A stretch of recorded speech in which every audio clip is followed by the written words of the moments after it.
I am Madison Timmons.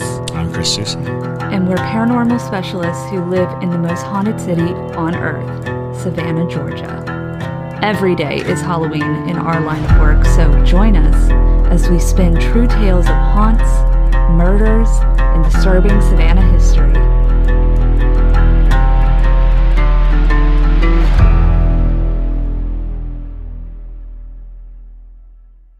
I'm Madison. I'm Chris. And welcome to the most haunted city on earth. Boom. Hello, and welcome back to another episode of the most haunted city on earth. My name is Madison Timmons. I'm Chris Susie. And I'm JT Timmons. Yes, JT gets his own introduction because who was it that was like, JT never gets to introduce himself? I think Corrine Denny. Yes, one of our Parajunkies. And she was like, why does JT never introduce himself? He's like the unofficial third host. And we're like, well, we can officially make him the third host. Yes. It doesn't have to be unofficial. Yeah. Exactly. We're gonna have to add, it's easier with the two. I'll just be the We're going to have to add a ghost to the logo. Yes. Yeah. Yes. It'll be my little floating ghost next to me. That's funny. He's sometimes there, but sometimes just like not. in the back. Yes. Cool. Well, before we get started, I just want to thank a few of our newer patrons this week. Ashley Werner, Angela Linneman, Emily Barassa, Emily V, Natalie Nicole. Thank you all so much for your support. We really, really appreciate you, and welcome to the Parajunkie family. Yes. For sure. Just a real quick thing, something new for Parajunkies. The exclusive voting for the Hag tier and up on Patreon, for those people, they get to control the designs in the Parajunkie secret store. Ooh. So if you are a Hag tier, a Gribble House tier, or a St. Julian tier, you can send me any ideas that you have, and I will create them, and you can literally get a shirt made. We just did the Oogity Boogity shirt, and which is a Parajunkie exclusive. Again, Corrine Denny recommended that one, and I put it up there. Yep, put it up there this morning. So very, very cool. And if you're not a Parajunkie, definitely consider being one, because we have a lot of fun. Yes.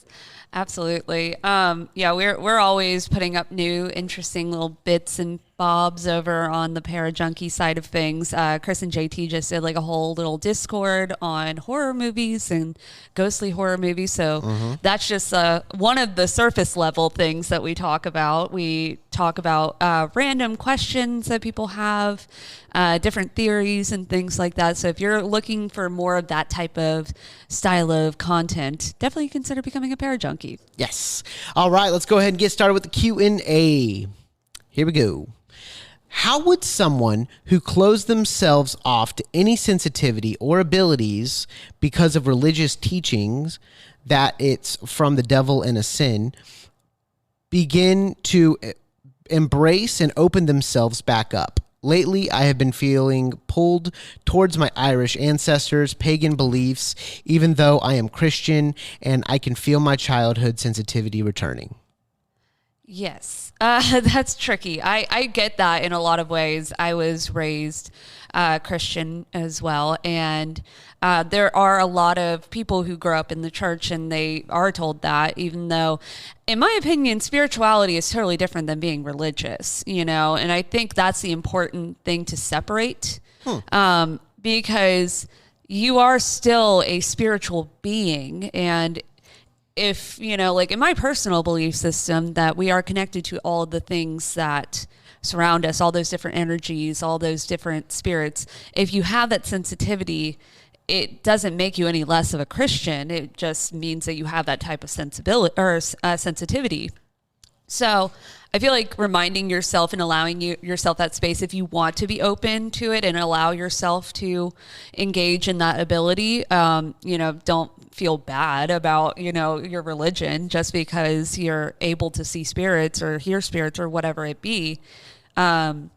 But on the side note of, feeling connected to your roots, that's really common. And I think it's especially becoming more common nowadays through social media, of people wanting to feel connected to where they came from. And it's not abnormal to want to know the practices of your ancestors and wanting to know how you can incorporate that into your spirituality. So there are plenty of people who consider themselves Christian witches in the witchcraft community, and they practice elements of paganism through, celebrating Yule or celebrating the different Sabbaths or things like that. But it doesn't change what you believe in your higher power. So yeah, God made nature, and nature, connects people. Absolutely. You can find religion in nature. Absolutely. Well, and I feel like, a lot of people who do have that religious trauma, I being one of them, I've had to work through that a lot growing up, but it's hard to allow yourself that space and just enjoy what you want to enjoy and research what you find interesting. Sure. I don't feel like there's anything up there in whatever you believe in that's going to smite you for being interested in something, Yeah. Christopher? It's very important to remember that organized religion is interpretation. That is why there are so many different factions in Christianity. That's why, from church to church, from congregation to congregation, that's why there are so many different types of, Baptists and Methodists and everything. It is all about this interpretation of things that they have borne witness to or that they have been taught. So knowledge becomes a part of your journey in life.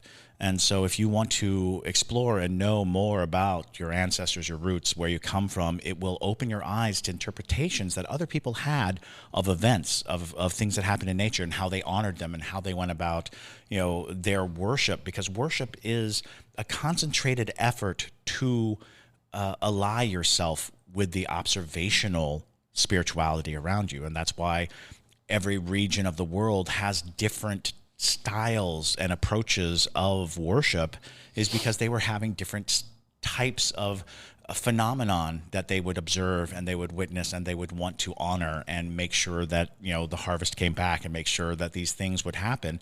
So religion is an interpretation of all of this spiritual information. And it's not really up to us to determine which one is right and which one, it serves the purpose of enriching your soul and your spirit. So if it speaks to you, then it's probably doing its job. But if there's something that you want to explore, then you absolutely should explore it. And I honestly believe personally that knowledge is king. Knowing everything, know more, as a practicing, Christian or Muslim or anything, you should know about the other religions. You should know about the other gods. You should know about the gods that faded. You should know about the gods that are no longer, worshipped with any fervor. We called it mythology, but it was religion back in the day. Yeah. So recognize the fact that these truths that people accepted, and there is a boat. Yeah, I don't know. Right at us. I don't know if you can hear this, but I don't know. I have compression on these microphones. But it's a weird noise. It sounds like a boat is about to hit this building, and it's telling us to get out of the way. Yeah, it's during a very serious conversation. There's just boat noises. Boat noises. But in any case, back to the point, I do believe that arming ourselves with knowledge of how other people interpreted the phenomena of their life gives us the opportunity to choose what speaks and resonates most with our ideology and expands our ideology, expands our knowledge base, allows us to be far more forgiving and far more accepting. I find that the walls of a church can become this fortress against new ideas and new and different cultures. So I'm always a big fan of going out and exploring. And as far as the how to do it, that's the answer is research, read, talk to people who are connected, learn from them. And you may see that it doesn't suit you, or you may see that it far better suits you than you had ever imagined. Sure. So, yeah. Cool. Absolutely. All right. Here we go. Ashley Werner asks, do you know any spooky stories from the Girl Scouts area? And I know that Madison, you have a good one that you mentioned to me. So it's not technically, like, it's related to Juliette Gordon-Low. It was her mother is the story that I personally liked the best, because Nellie Gordon, she was just a fireball of a woman, and I love her for that because she's so interesting to learn about. But there's a story that comes from Juliette Gordon-Low's birthplace, which now serves as a Girl Scouts headquarters. But basically, when Nellie was passing away, her husband had died a few years prior to that, and they were just like thick as thieves kind of a couple. They loved each other so deeply, and when he died, she was very deeply affected by this, and so she actually fell ill pretty quickly after he would pass away. But when she was basically on her deathbed, she would have all the family there. Everybody was in the living room, and I believe it was the girlfriend of one of her sons. Sister-in-law. Or sister-in-law, Juliette Gordon-Low's sister-in-law. Yes. Yeah. It was the sister-in-law who was, she was like, I need to get some fresh air. So she goes outside to the front steps. Mm-hmm. And one of their servants, he was walking up the steps, and he was like, I just saw Mr. Gordon. I just saw him with my own eyes. He came up to me, he shook my hand. And what she reported is that he walked up the stairs and he said, I'm here to get Nellie. Oh, wow. And Willie. Yeah, exactly. Willie and Nellie. Yes, which is so cute. And he's like, I'm here to get Nellie. And right when he was said to like enter the room, that was when she passed away. And so there's some people who like to continue the story that they watched him or the couple walk down the steps and get into a ghost carriage of sorts, very that's so Haunted sweet. Mansion style. But, you know, It's very romantic. it's the most romantic ghost story. For those of you that don't know, Savannah is the Girl Scouts headquarters. Yes. Yes. It's the birthplace. And so that's why Ashley was asking about it. Yep. Yeah, she said she was a former Girl Scout and wanted to know. Anything else? So one of the interesting things about Juliette Gordon-Low that many people don't know is she loved ghost stories. She was a huge fan because she was born on Halloween. Her birthday is October 31st. And my favorite Juliette Gordon-Low story, it's not a ghost story, but it's my favorite, is that Nellie was from an affluent family in Chicago, and they were well known, and they were a influential family. General Sherman came to their house. So General Sherman, who in Georgia history was the devil, you know, he burned this state to the ground, and as a matter of fact, they called him Old Devil Sherman. And Old Devil Sherman shows up at their house, and I'm going to say that Juliette Gordon-Low is like 5 years old at this time, and you know he's sitting in the house, and she climbs up on Sherman's lap, just like out of the blue, very precocious child, and starts rubbing his head furiously. And so Nellie's like pulling this girl off of this general's body, and she's like, "What are you doing?" And she was looking for horns. She was looking for horns on Old Devil Sherman, and I was like, "That's such a good story." I just so love good. She is her mother's daughter for sure. Yeah, absolutely. Honestly, we could do like a whole episode on Nellie Gordon. I just love her as like a historical figure. Oh yeah, absolutely. But was it Nellie Gordon's mother who was taken by indigenous peoples and lived with them for a period of time? Windful of Sails was her native name, her indigenous name, and they released her back.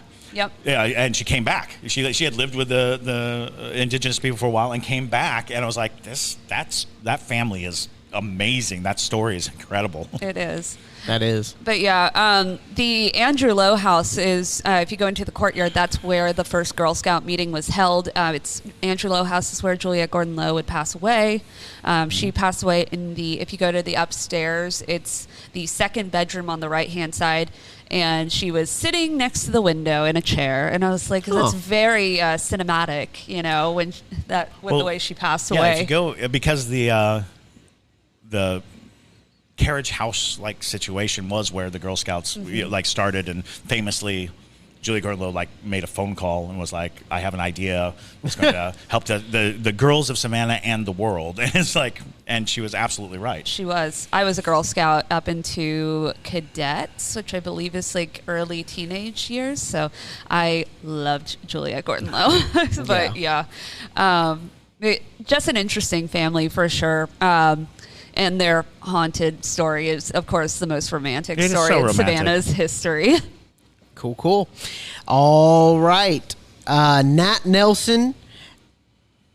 Hey, we just got a new Patreon. Thanks, Megan Baker. A new Parajunkie. I just saw Patreon. A new Parajunkie. Thanks, Megan Baker. We appreciate you. Welcome to the Parajunkie family. Woohoo. All right. Nat Nelson asks, are there types of places where you rarely or never see any ghosts? Just wondering what their kryptonite is. Thanks.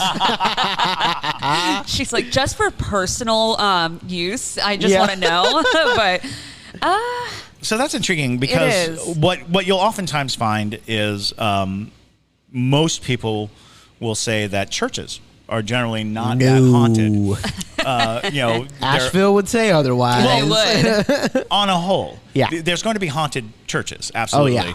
And generally those churches have some dark history to them, is how they got that way, or there was something so specific to cause that haunting. But as a general rule of thumb, you find that churches don't necessarily have ghosts, mostly because of perception, because we're raised to think that is a holy place and a place where ghosts don't belong. And that's generally the field. There's no place that is impervious to ghosts, but I found that places where people feel most spiritually secure and most safe are oftentimes barred from ghosts, not because they have special kryptonite, but because it's just an accepted rule. And a lot of ghosts follow the rules. That's kind of a part of it, is they kind of, because they lived knowing the rules. If you tell people don't misbehave here, that rule sticks when you die and come back as a ghost. So you generally don't have that kind of interaction going on often. I can think of a lot of ghost stories that happen in churches, but they're generally not a hyper haunted location. Sure. Another one that people love to say is cemeteries. People love saying, they're like, cemeteries aren't haunted, and I'm like, come to Savannah. But it's a different kind of thing. Exactly. Because the hauntings of a cemetery are about where spirits are laid to rest. So to say they're not haunted is a misnomer. To say they're not active is probably a better way to say it, because the spirits are there. They're just, they accept, again, the rule. The rule was, in life we were told, and we talk about this with children ghosts a lot, because children don't get the rules. They don't live a life of ritual or going to funerals or going to these things. After death, the rules that we learn in life and we take into death oftentimes result in us behaving in a certain pattern. Like a haunted cemetery, oftentimes... I always think of that movie, Frighteners, where all the ghosts are just standing around in the cemetery because they know that's where they belong. That's where they were told, oh, well, my name's on this stone, so I'll just stand by the stone. Yeah. It's true. But there are some church cemeteries specifically that will specifically lay out saying this is not haunted. And it does, set out an intention of saying okay, well, I'm obviously not welcome here. Like the cemetery in Pawleys Island that we went to. Yep. They have the sign that I was just appalled by because basically we went there because they have one of the most famous ghosts in South Carolina history. Ryan Reynolds here from Mint Mobile. With the price of just about everything going up during inflation, we thought we'd bring our prices down. So to help us, we brought in a reverse auctioneer, which is apparently a thing. Mint Mobile Unlimited Premium Wireless. How to get 30, 30, bit to get 30, bit to get 20, 20, 20, bit to get 20, 20, bit to get 15, 15, 15, 15, just $15 a month? Sold! Give it a try at mintmobile.com/switch. $45 up front for 3 months plus taxes and fees. Promo rate for new customers for limited time. Unlimited more than 40 gigabytes per month. Slows full terms at mintmobile.com. And her grave is there. Her name's Alice, and she died from basically a broken heart because she was torn away from her lover and things like that. But her grave is there, and they have a sign on the cemetery entrance that says, "The only ghost welcome here is the Holy Ghost." And I was like, They do. That is so They do. I saw it. I was like, whoa. You can find it on Google, too. You can literally Google it. Yeah, and I'm like, well, isn't that just comical? Because of course, this is the cemetery that would have one of the more active ghosts because she steals rings from women because she's looking for her ring that her mother took away from her and things like that. You know, and there's a lot of cemeteries that have like weird occurrences around them. I want to say there's a cemetery in North Georgia that they call Hell's Gate. You know that they believe there's a portal to hell in the cemetery. Actually, now that I think about it, some of my scariest encounters happened in cemeteries. There's a place in Fort Riley, Kansas, called the Off Post Chapel, which has a cemetery behind it that was devastatingly frightening. And there was there was a cemetery in Lawrence, Kansas. If anybody's out there in Lawrence, Kansas, there was a Stairway to Hell story in Lawrence, Kansas. At least this was in the early 90s. Is it Lawrenceville, Kansas? No, it's Lawrence. It's Lawrence. Okay. Maybe, I'm thinking Lawrenceville, Georgia. That's they're very well could be Lawrenceville in Kansas as well. Yeah, no, I don't know. Well, I kind of think planes probably are safe.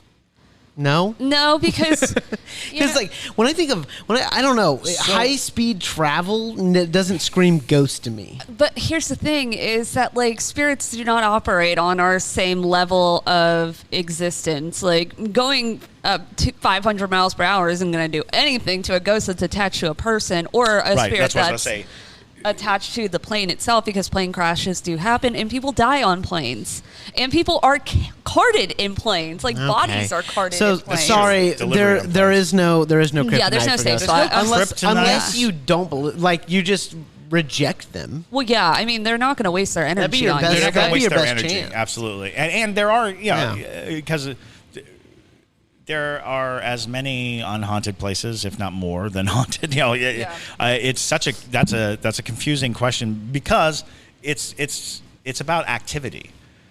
Are things high in activity or low in activity? And on the lower scale, you have places that are not welcoming. Sure. That are like keep your ghost to yourself. Yeah. Awesome. Alrighty. Trent 1903 asks, can using the GhostTube app have the same negative results as a Ouija board? I mean, I have gotten some interesting things. I feel like it's a tool. And obviously you should follow it up with further research and follow There's nothing. I've tried. Well, because it's you, Jay. You are like the worst person to hold ghost hunting equipment. The construct of using a tool in any case is about opening your observation. So if you're shutting it down anyway, you're not going to find anything. That is not how it works. That's not how any tool works. You use a tool to enhance your ability, not to prove something, to get something. That is not the purpose of any investigative tool. It's not to capture something. It is to give you footholds that you can then reliably move forward on. And that's a problem with anything that you use. And the difference between like the GhostTube app versus like the Ouija board. The Ouija board is asking you for personal energy.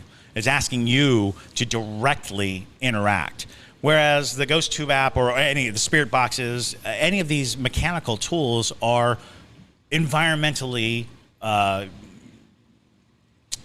affected. So they go through a process. And yeah, the GhostTube app, you can easily chalk it to, well, it's just designed to rattle off words. It's like, that's fair, but we did use it and pulled it close to a microphone, so we know that it's using a magnetic spectrogram. It is definitely sensing magnetic fields. It is doing these things. And conceptually, if it is reacting and interpreting and then spilling out words, because we also know that it has a library of words. It's not it's not making words, unless you're using the one that's just a spirit box, because there is a version that is sweeping through radio channels and spitting up things, and that's where we got Atwell, and that's where we got names that seem to lead to places. So first off, the further removed you are from physically interacting with the tool, the safer you are from the kind of thing that people talk about with Ouija boards. A Ouija board is direct communication. It is relying on you physically moving. By the way, you are physically moving the placard. Don't get into that mindset that the ghost is moving the placard. It's you. You have to make the figure 8. You have to do it. And then you're allowing your sensations and your personal influence to move the placard to the letters and to the words. The closer you are to the action of communication, the closer you are to a spirit. And of course, a Ouija board itself is so innocuous that it can be a dark spirit. It can be a dangerous spirit versus a spirit box or anything like that, which is basically just reading the environment and spitting out things that then, as the investigator, you have to start to interpret. You have to start to put it together like a puzzle. So, I would say any tool that you're using, you should think of it as getting a puzzle piece and then trying to figure out what the picture is from the puzzle piece. So I've had these weird dreams happening where I end up in attics and I experience a spirit there. Or the most recent one, I was tortured in an attic and then I was taken out to the backyard and left there to just sit essentially. And the house was empty at that point. So it was our backyard? Yes, our backyard. And then the day after I had that dream, we found what we think might be a bone in our backyard. JT dug it up himself. He was there. I was putting a patio in. Yes, and we found, I kid you not, and we can insert a photo, because I would honestly, if any of you are doctors or nurses or morticians, whatever, people who work with dead bodies, I would love to see what people think of it, because it's just an odd coincidence with the series of things that I've been getting.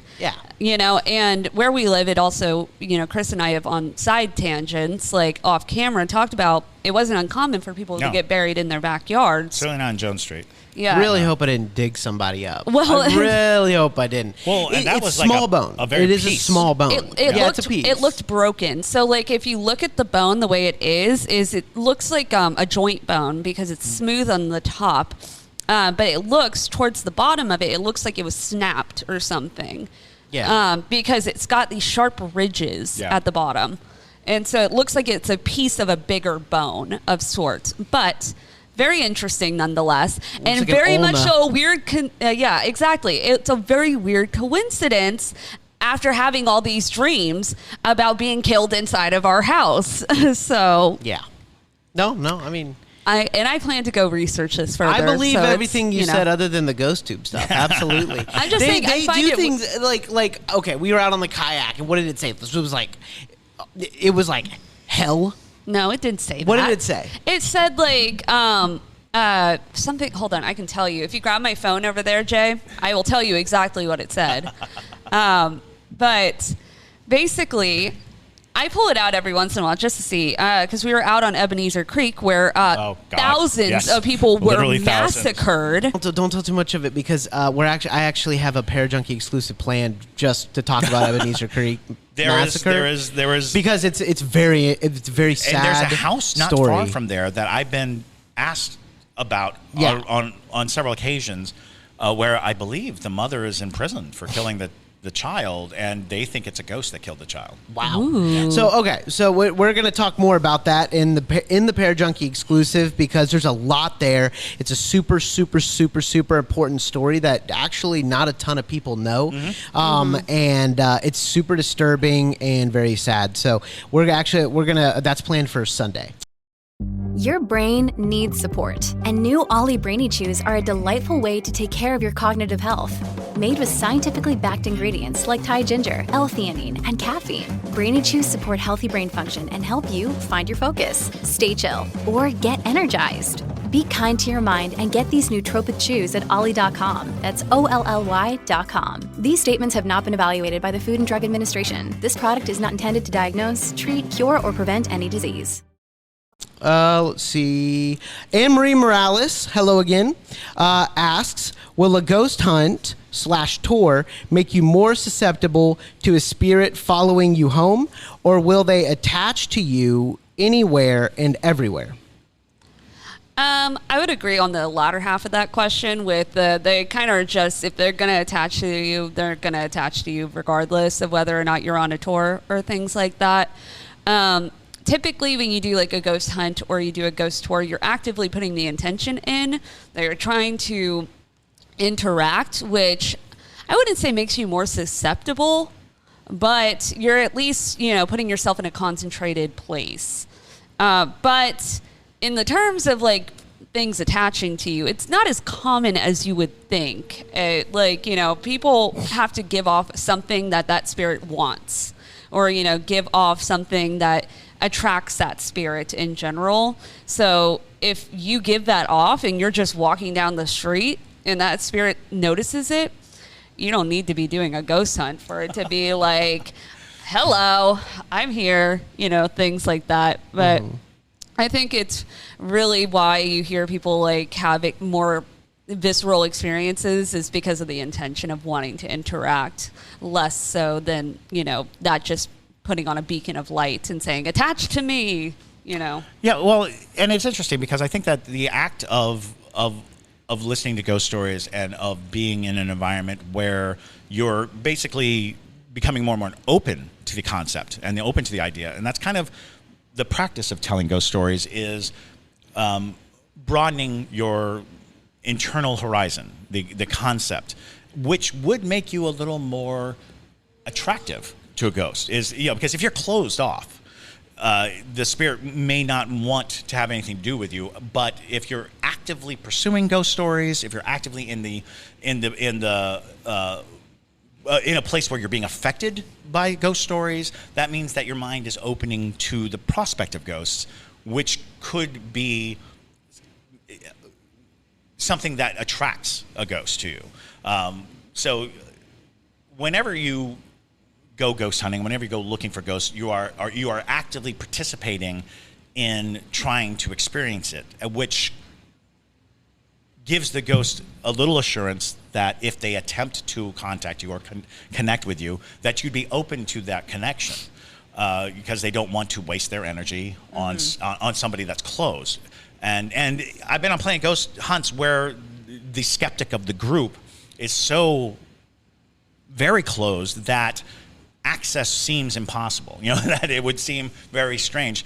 I've even been on a ghost hunt with a man who is very, very skeptical and very, very, and he got scratched on the arm, like a deep scratch on his arm, and his response was, I got scratched, and it was just like, okay, let me see it, and it's the classic 3 scratch mark, and I was like, oh, that's not good, and he's like, meh. And it's like, well, what do you think could have scratched you? And the long conversation was just kind of like he was not having any of it. He was like, it happens.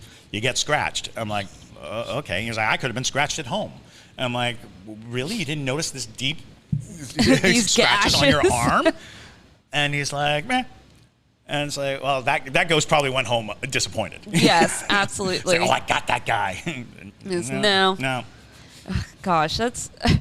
People like that, I find it so funny because it's very rare actually for a skeptic of that nature when they have an experience. Usually they're like, their whole like perspective gets shifted, because I've had that happen on tours where the staunch skeptic gets this crazy photo and they're like, oh no, you must have done something to my phone. And I'm like, no, I am not technologically savvy, nor do I get paid enough to actually do that. So what kind of equipment do you think we have? Exactly. So I always think it's interesting to hear, a skeptic just be like, meh, whatever.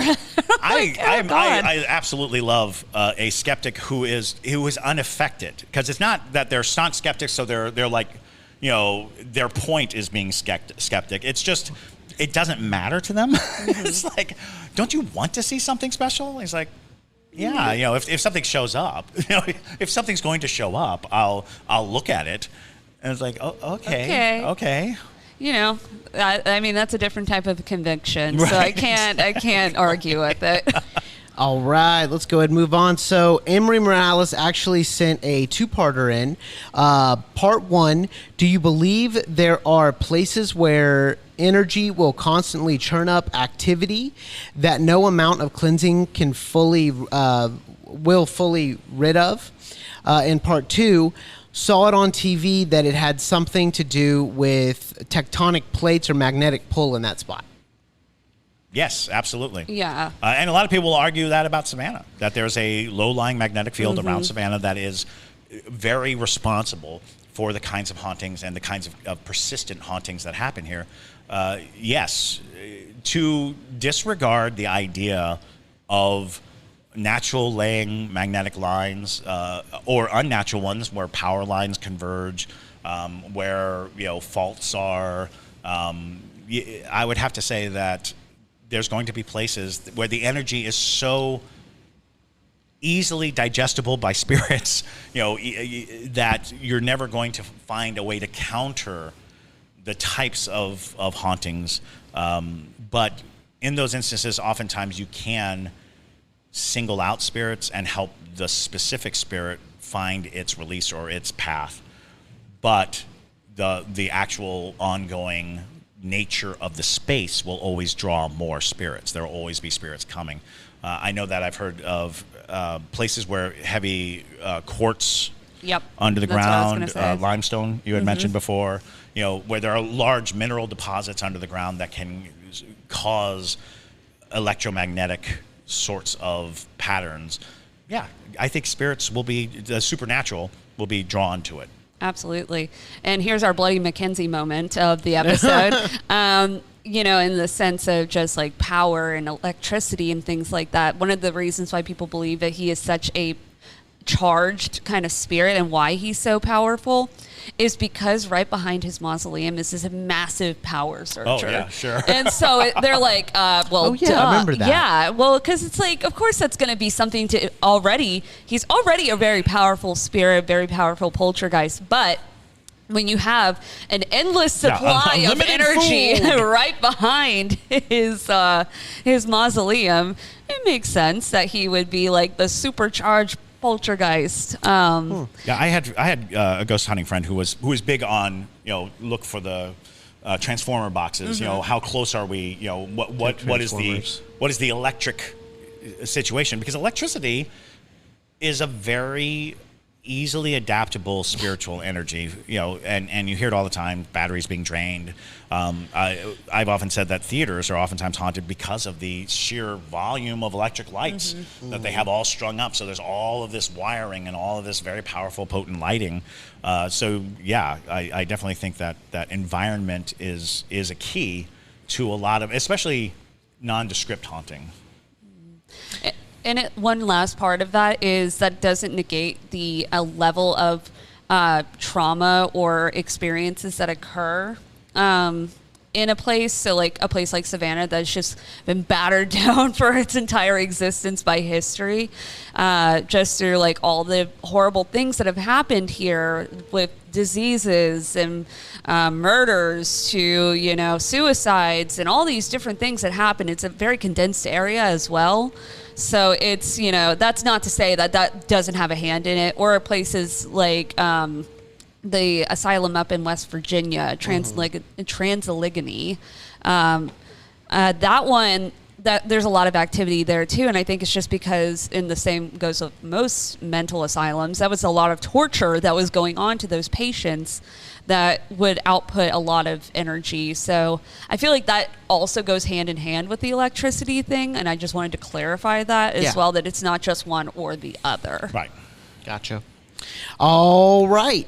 Chris talks frequently of how you're not at the helm while sleeping, but are you as susceptible to anything paranormal while lucid dreaming? So actually, lucid dreaming is very close to astral projection. It is being in, and the helm that I speak of when I talk about that is the physical, not being at the helm of your physical self.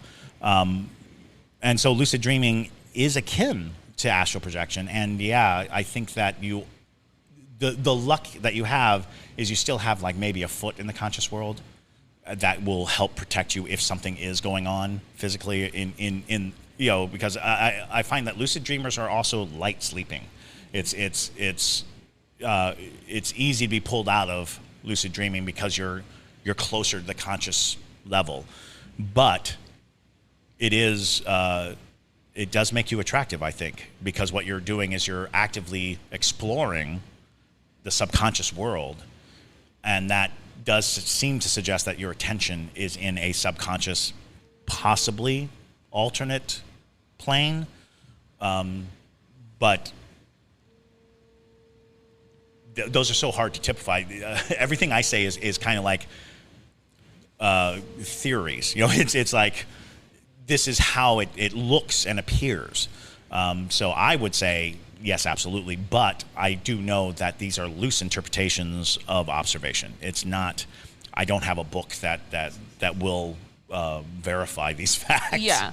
Well, and I feel like everybody's lucid dreaming is different. So, but one thing that makes me weary about lucid dreaming is that, one, because you are more susceptible to paranormal activity with a less heightened ability to fight back against it.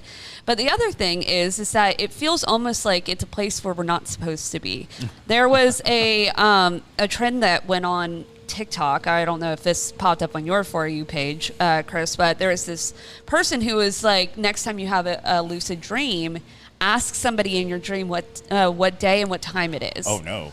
Don't do that. And I literally was like, no, because that's tapping into something that's just not in our realm, that we're not supposed to know that sort of stuff.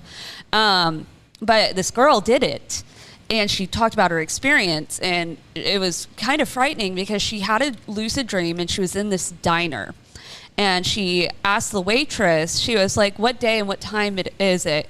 And the waitress in her dream like snapped out of this character and was like, you're one of those.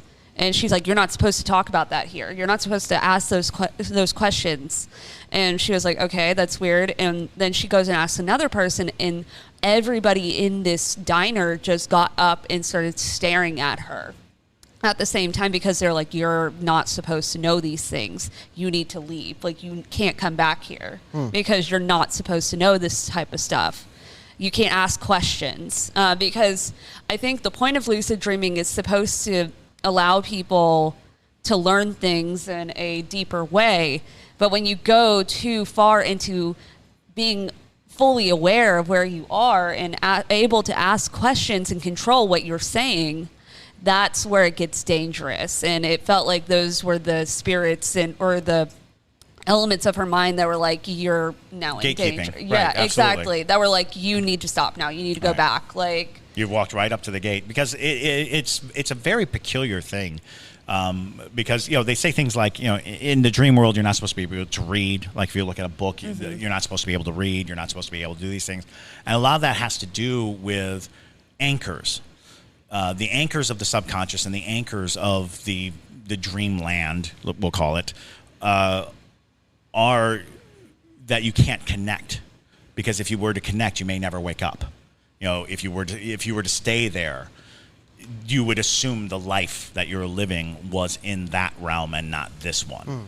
And so, because that's the type of story that I've heard many times, and it plays out in a lot of different folklore, because there's a lot of folklore about people who sleep for Rip Van Winkle and Urish Mataro and all these stories where in the dream world you're dealing with, for no other word, the Fae. And if you are in their realm and they recognize you, you're you're trapped. You don't get out. And that results in lengthy sleeps, the 100-year sleep, the 20-year sleep, where you're living out a life, enslaved or otherwise. So yeah, it's tricky because we have so many examples of why that's a bad idea without real knowledge. We have like stories that seem to suggest that if you were to access a way to stay in the sleeping, dreaming world, you would never come back to the waking world. You would never live out your life. So yeah, be wary. Yeah. I guess is the answer to that. Yeah, I mean, if you naturally have lucid dreams or whatever, that's definitely an ability for you. But I don't like when people actively say, like, I'm going to try to lucid dream, or like, this is how you lucid dream. I'm like, that feels like we're stepping into something that we're not supposed to unless it comes naturally to you. Because you're the people who it comes natural to, it feels like they are well equipped in whatever it is, the reason why they're able to lucid dream, that it's safer. Right. So just my opinion, though, on lucid dreaming. But thank you guys for sending in some really great questions. You always do. You always come through with the very interesting, very intricate questions. But if you do want to answer or ask a question that you want to hear us answer during a Q&A session, utilize the TikTok feature on our TikTok called Haunted City Podcast. And then also make sure to follow us on our new Instagram, The Most Haunted City on Earth. If you want to become a Parajunkie, you can find us over on Patreon. And then, of course, if you would like to get some merch, we do have that on hauntedcitypodcast.com. But with that, y'all, thank you so much again for listening. I hope you enjoyed this episode. My name is Madison Timmons. I'm Chris Susi. And stay spooky, y'all. And JT's over there. And JT is over there.